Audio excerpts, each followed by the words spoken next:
Nombre 14. Toute l'assemblée éleva la voix et poussa des cris, et le peuple pleura pendant la nuit.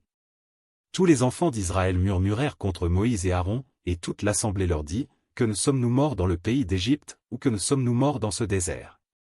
Pourquoi l'Éternel nous fait-il aller dans ce pays, où nous tomberons par l'épée, où nos femmes et nos petits-enfants deviendront une proie?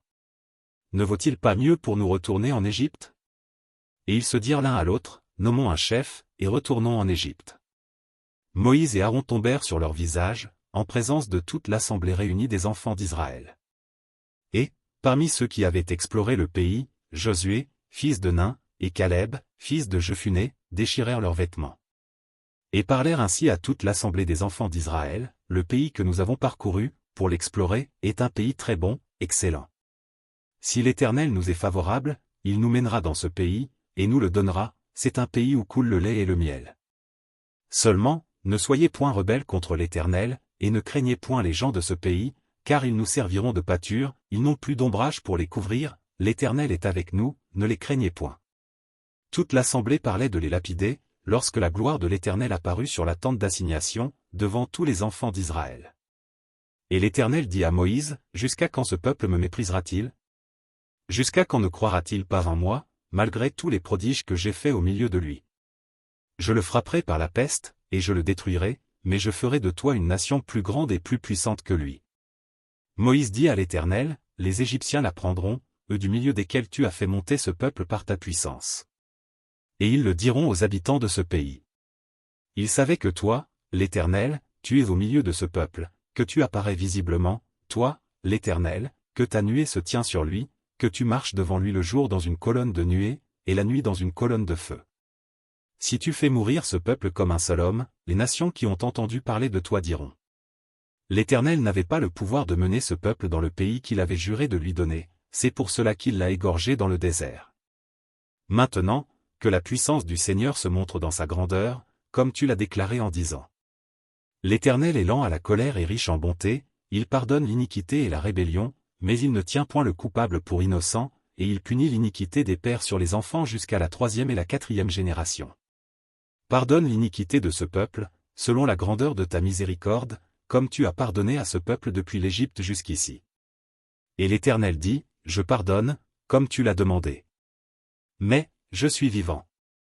Et la gloire de l'Éternel remplira toute la terre.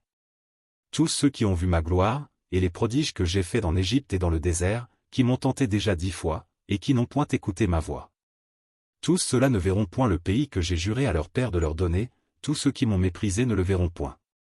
Et parce que mon serviteur Caleb a été animé d'un autre esprit, et qu'il a pleinement suivi ma voie, je le ferai entrer dans le pays où il est allé, et ses descendants le posséderont. Les Amalécites et les Cananéens habitent la vallée, demain, tournez-vous, et partez pour le désert, dans la direction de la mer Rouge. L'Éternel parla à Moïse et à Aaron, et dit. Jusqu'à quand laisserai-je cette méchante assemblée murmurer contre moi? J'ai entendu les murmures des enfants d'Israël qui murmuraient contre moi. Dis-leur, je suis vivant, dit l'Éternel, je vous ferai ainsi que vous avez parlé à mes oreilles. Vos cadavres tomberont dans ce désert. Vous tous, dont on a fait le dénombrement, en vous comptant depuis l'âge de 20 ans et au-dessus, et qui avez murmuré contre moi.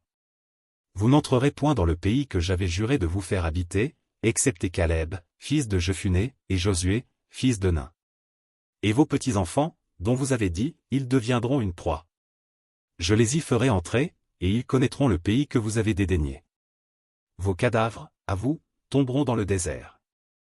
Et vos enfants paîtront 40 années dans le désert, et porteront la peine de vos infidélités, jusqu'à ce que vos cadavres soient tous tombés dans le désert.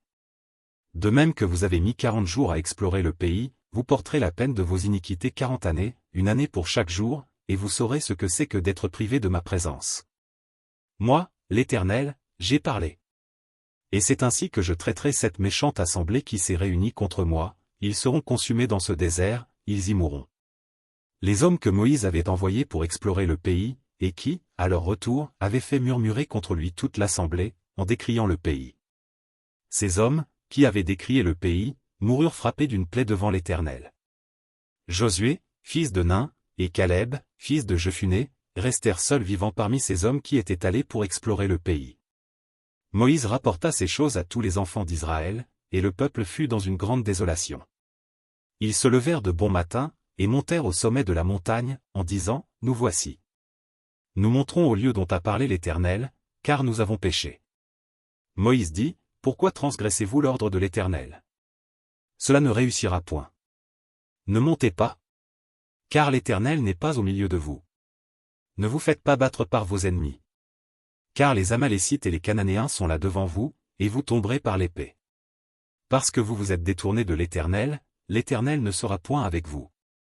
Ils s'obstinèrent à monter au sommet de la montagne, mais l'arche de l'Alliance et Moïse ne sortirent point du milieu du camp. Alors descendirent les Amalécites et les Cananéens qui habitaient cette montagne, ils les battirent, et les taillèrent en pièces jusqu'à Horma.